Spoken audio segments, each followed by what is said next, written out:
দুপুর 12টা আল্লাহ তাআলারই একটি খাস নাম 7 বার আপনি পড়বেন।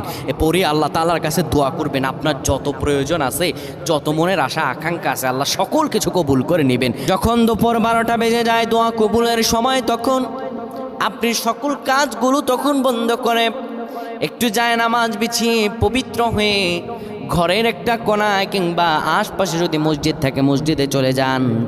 ক্যাবলামুখী হয়ে বসে পড়েন। ক্যাবলামুখী হয়ে বসে সুন্দরভাবে প্রথমে 10 বার দুরূদ শরীফ পড়েন, 3 বার সূরা ইখলাস পড়েন, 2 বার সূরাতুল ফালাক, 1 বার সূরা নাস পড়েন। এরপরে আপনি আল্লাহ তাআলার এই খাস নামটা ধরে পড়েন, আর রহমান আর রহমান আর রহমান 7 বার পরে এরপরে আবার দুরূদ পরে দোয়া করেন। আল্লাহ তাআলার কাছে চাইতে দেরি হবে, কিন্তু আমার রব আল্লাহ আপনার দোয়া কবুল করতে দেরি করবেন না।